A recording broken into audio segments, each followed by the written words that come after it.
Okay, so this is how you can import a test from TestGen into Blackboard. So first I'm just going into my files here and opening up a TestGen file that I've previously created. And so here's the exam. I've got a 20 multiple choice question exam that I want to import into Blackboard. And so the first thing I'm going to do is I'm going to go up to the file and I'm going to choose export. And here I want to choose the choice that says Blackboard. So from the drop down, choose Blackboard 6.x, 9.x. And then you just need to name the question pool. So I'm going to call mine exam 3 pool and click OK. At this point, it's going to prompt you where you want to save it. And I'm just going to save it to my desktop. You can save it anywhere just as long as you remember, because you have to find it when you're in Blackboard. Okay, so now I'm done in TestGen, so I can close TestGen. And you'll notice that the file, you might have seen briefly there, the file was on my desktop.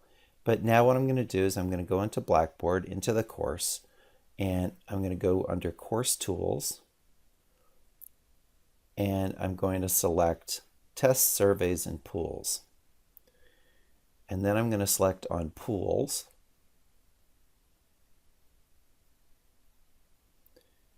And you'll notice my exam 2 pool was there from previously. Now I'm going to import pool.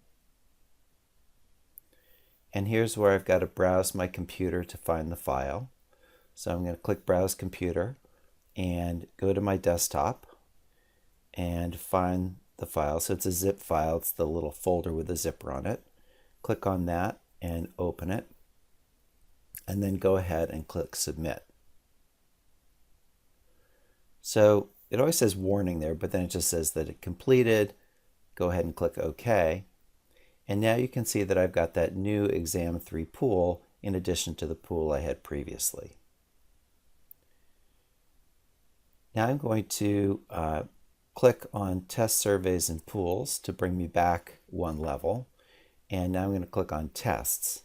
So there's the multiple choice from the last time I did this, but here I want to build a test.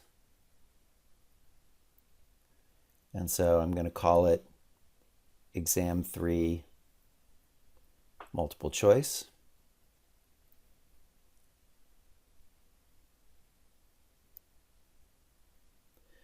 And I'm going to put some instructions here. I had already typed these out, so I'm just pasting it in. Basically tells them that they're not going to be able to go back as they go from one question to another, and that they'll have from 2 to 3 p.m. to do it. And then I go ahead and can go down and click Submit. And now I need to actually add questions to the test. So here I'm going to choose Reuse Question and then Find Questions. And then I'm going to go down and select that I want the questions to come from my exam 3 pool. And I'm just going to select the top box that's going to select all of them because I want all 20. And click Submit. And I can see that the questions are now all in that test.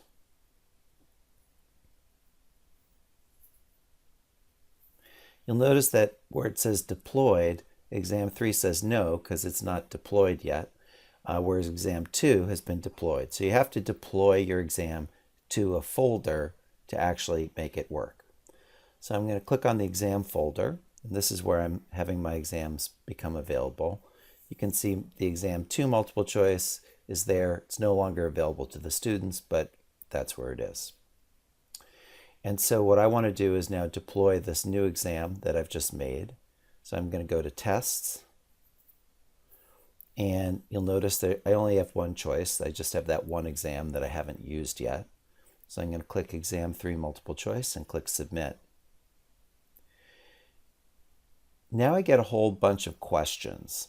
And so first of all, I click the Show Instructions to Students before they begin the test. So I want them to be able to view those instructions before they actually start. I'm going to set Open Test in New Window to Yes. I'm going to set Make Available to Students to Yes. I'm not going to post an announcement because I don't want the test to actually be available fully to them yet. I'm not going to allow multiple attempts. I don't force completion, but I do set a timer. I give them 60 minutes, and I turn Auto Submit to On so that at the end of 60 minutes, it automatically submits their work, even if they haven't. Now, the next thing is important. This is where I control how long they're able to see the multiple choice. So I'm giving it next Thursday at 2 in the afternoon, so 4:23 at 2 p.m. And then I only want it to be visible to them for an hour, so 4:23, and I'm going to put 3 p.m., not 3 a.m. Okay, and usually I go in, I don't know, I'm just a little nervous about cutting off exactly at 3, so I change it to 3:05. And then once I've done that, I've set when they'll be able to see that link. The next thing I'm going to set is the due date. The due date is important because this is where I can control when they'll be able to see their results. Okay, so I don't want my students to actually be able to see this until the following Tuesday. And so I'm going to go in and I'm going to click the due date, and I'm going to set that for the 28th because that's the Tuesday after the exam. And I'm going to change the time. I'm just going to set it to 9 a.m. So that way, in case I have anybody taking the exam late, nobody else will have been able to see their results yet. So I definitely want to include the test in the Grade Center calculations, and I don't want to hide it from myself, so those are good. Now down below here, when they get to see their results, here's why I set that due date.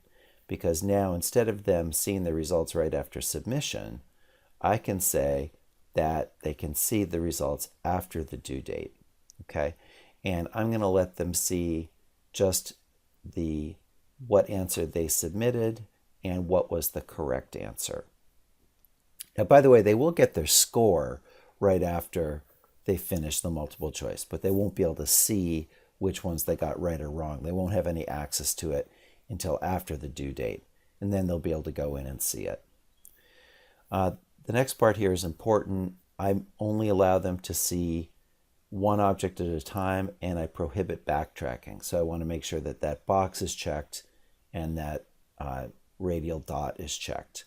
The other thing I do is I randomize the questions so that each student is not only getting only one question at a time, they're getting them in different order. So even if they're collaborating on their phones with each other, they're not seeing the same questions and they can't go back to a previous question. And then I'm going to go ahead and click Submit. And the test is now all ready to go. So I can see it's there, it's hidden from students, and it's going to become available at 2 p.m. And I'm just going to move it up here in the list. Everything actually below that I have hidden anyway. So there it is. I'm ready to go.